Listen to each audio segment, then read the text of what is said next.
Ya, puji nama Tuhan, kita boleh bersyukur atas segala kebaikan dan pertolongan Tuhan di pagi hari ini. Kita di pagi hari ini menikmati kasih setia Tuhan di hari yang baru, dan kita mau mendengarkan firman Tuhan. Sebelumnya kita mau berdoa terlebih dahulu. Bapa kami dalam surga, di dalam nama Tuhan Yesus kami mengucap syukur buat segala kebaikan dan pertolongan yang Tuhan berikan kepada kami. Sebentar kami mau mendengarkan kebenaran firman Tuhan. Berkati hamba-Mu, berkati anak-anak-Mu, dan kami serahkan semuanya ke dalam tangan Tuhan di dalam nama Tuhan Yesus. Haleluya, amin. Ya, puji nama Tuhan. Di pagi hari ini kita mau belajar di dalam kehidupan kita sebagai anak-anak Tuhan. Kita boleh mengambil keputusan. Nah, setiap kali kita mengambil keputusan, itu adalah sebuah kebutuhan, dan kita bisa tahu bahwa kebutuhan akan pengambilan keputusan itu pasti dialami oleh setiap orang, dan setiap orang pasti akan mengambil keputusan di dalam kehidupannya, baik keputusan secara sederhana maupun secara serius, baik secara pribadi maupun secara organisasi. Kita semuanya pasti akan mengambil keputusan. Nah, di pagi hari ini kita mau belajar di dalam 2 Samuel pasal yang ketiga ayat yang ke-16. Saya akan membacakan demikian. Dan suaminya berjalan bersama-sama dengan dia sambil mengikuti dia dengan menangis sampai ke Bahurim. Lalu berkatalah Abner kepadanya, "Ayo pulanglah." Maka pulanglah ia. Nah, di sini kita mau belajar di dalam kehidupan seorang tokoh yang bernama Abner. Ketika kita mendengar kata Abner, tentunya kita tidak asing lagi bahwa Abner adalah panglima Saul. Dan kalau kita membaca di dalam 2 Samuel 3 ayat yang ke 2 Samuel pasal yang ketiga ayat yang pertama sampai ayat yang ke-38 adalah satu peristiwa di mana Abner memihak Daud. Abner ingin memulihkan hubungan antara keluarga Saul dan Daud untuk menjadi satu keluarga yang baik. Dan itu yang dilakukan oleh Abner, seorang pelaksana, sebagai seorang pemimpin. Setelah Saul mati, dia melaksanakan tugas ini, dan dia adalah seorang kepala pasukan dan seorang panglima yang mempunyai tugas untuk memimpin bangsanya.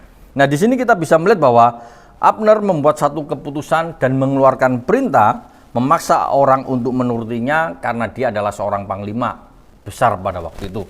Nah, di sini kita bisa memperhatikan bahwa apa yang dilakukan Abner di kasus ini, di mana kalau kita membaca di dalam kasus di ayat yang ke-16 ini, di mana Abner memulangkan Mika, istri Daud, kepada Daud, karena peristiwanya Mika ini menolong Daud, membebaskan Daud dari pembunuhan ayahnya Saul pada waktu itu. Nah, ketika Mika sudah menolong Daud, mengeluarkan Daud dari kamarnya, dari loteng turun ke bawah itu Mika yang membantu. Setelah itu sama Saul, Mika ini diberikan kepada seorang laki-laki yang bernama Paltiel bin Lakis. Kalau kita membaca di dalam ayat yang ke-15, saya akan membacakan demikian. Lalu Isi-Boset menyuruh mengambil perempuan itu daripada suaminya, yakni Paltiel bin Lais. Jadi kalau kita lihat bahwa Mika ini sama Saul diserahkan ke Paltiel ini untuk menjadi istrinya. Nah, di dalam hubungan rekonsiliasi antara keluarga Daud dan keluarga Saul, maka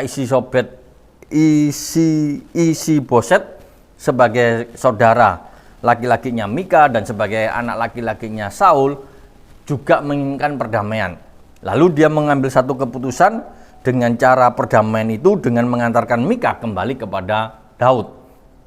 Dan apa yang dilakukan oleh Isi-Boset ini yaitu menyuruh untuk memberikan Mika kepada Daud sebagai bagian suatu permohonan.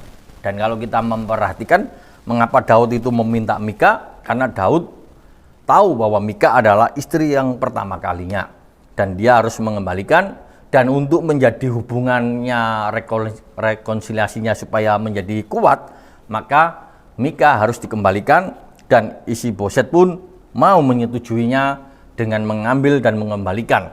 Dan kalau kita tahu bahwa Paltiel ini mengalami putus asa secara emosional karena dia harus mengembalikan Mika sebagai istrinya kepada Daud. Perintah atau perkataan Paltiel ini sangat tidak simpatik. Namun Abner memberikan sebuah perintah dan perintah ini menyelamatkan hidup Paltiel. Kalau Paltielnya tidak mau menurutinya, maka pada waktu itu pun dia bisa akan dibunuh oleh Abner. Nah, di sini kita bisa melihat bahwa apa yang terjadi di dalam kehidupan Abner. Karena dia sebagai seorang pemimpin, dia harus membuat satu keputusan. Dan keputusan yang dibuat oleh Abner adalah keputusan yang mempengaruhi orang lain dalam satu penuh dengan tekanan. Jadi kalau kita memperhatikan, Abner sebagai seorang panglima, seorang pemimpin pada waktu itu menginginkan satu hubungan yang baik supaya tidak lagi terjadinya perang. Karena peperangan atau permusuhan antara keluarga Saul dengan keluarganya Daud itu adalah satu masalah yang cukup panjang dan pelik. Dan ini menjadikan satu sikap yang harus diambil oleh Abner supaya terciptanya perdamaian yang baik. Nah, ketika dia membuat keputusan-keputusan yang mempengaruhi orang lain adalah sebuah keputusan yang penuh dengan tekanan.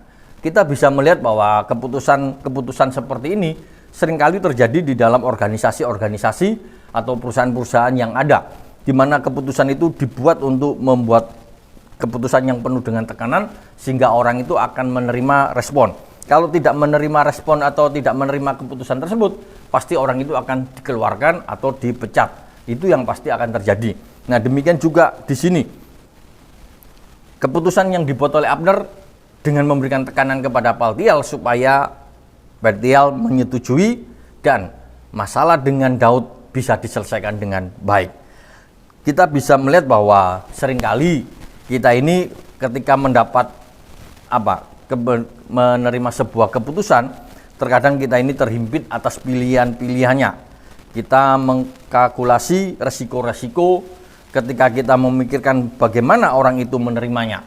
Jadi setiap organisasi membuat satu keputusan itu juga memikirkan, dan kita bisa memperhatikan di televisi apa yang pernah terjadi di organisasi, misalnya yang kita dengar beberapa bulan yang lalu, di mana Pak Jokowi dikeluarkan dari PDIP. Itu membutuhkan waktu yang cukup lama, tidak serta-merta langsung dikeluarkan, membutuhkan waktu proses, rapat, diskusi untuk menghasilkan satu keputusan. Demikian juga terkadang kita pun yang membuat keputusan, kita pun juga berpikir demikian, apa yang akan terjadi, apa resikonya ketika kita membuat sebuah keputusan. Ketika kita memikirkan atau bagaimana kita akan melaksanakan sebuah keputusan, pasti ada beberapa orang bisa menerima. Namun ada juga beberapa orang yang tidak bisa menerima, karena keputusan-keputusan tersebut itu akan menyebabkan sesuatu yang tidak menyenangkan. Bisa dikatakan adanya akibat-akibat yang mungkin akan terjadi dari sebuah keputusan. Di sini kita boleh belajar bahwa ada saatnya kita harus mengambil keputusan yang sulit di dalam kehidupan kita.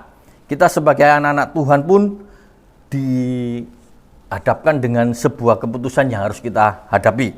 Kita sebagai kepala keluarga, kita sebagai anak Tuhan, kita sebagai pegawai, kita sebagai pimpinan, semuanya pasti akan diperhadapkan untuk mengambil sebuah keputusan. Di mana ketika kita mengambil keputusan, apakah keputusan itu menginginkan dari bagian luar dari diri kita, atau keputusan itu harus kita hadapi. Dan di sini kita bisa melihat bahwa Abner mengambil sebuah keputusan yang keras bisa dilakukan dan juga bisa melakukan lebih halus dan lebih lembut. Tetapi kalau kita melihat bahwa Abner melakukan sebuah keputusan dalam situasi kondisi yang saat itu sangat jelas, sebuah keputusan yang mencapai sasaran sehingga tercapainya hubungan antara Daud dan Abner menjadi baik. Abner dan Daud atau keluarga Saul dan keluarga Daud menjadi damai. Dan ini adalah satu keputusan yang sangat luar biasa, dan keputusan ini adalah keputusan yang sangat penting diambil oleh Abner. Dan kalau kita melihat bahwa kita pun di dalam kehidupan kita sebagai anak-anak Tuhan, suatu saat pun kita akan diberhadapkan mengambil satu keputusan yang mempengaruhi orang lain. Karena itu ketika kita menghadapi situasi dan kondisi ketika kita harus mengambil sebuah keputusan, maka kita diajar untuk berdoa secara intens. Secara doa yang secara intens intensitasnya terus-menerus kita lakukan kepada Tuhan, dan kita terus percaya menyerahkan keputusan kita kepada Tuhan, lalu kita bertindak dengan kebenaran dan tekad ketika kita mengambil sebuah keputusan. Sehingga keputusan-keputusan yang kita ambil adalah keputusan-keputusan yang memerlukan iman atas pemeliharaan iman bagi keadaan kita. Jadi kita sebagai anak-anak Tuhan perlu belajar di dalam mengambil keputusan, perlu kita ambil di dalam setiap kehidupan kita, di dalam kita belajar mengatasi situasi dan kondisi yang ada, perlu kita mengambil keputusan yang tepat. Karena itu kita sebagai anak-anak Tuhan perlu berani mengambil keputusan, dan mengambil keputusan itu kita diajarkan untuk melibatkan Tuhan di saat kita berdoa kepada Tuhan.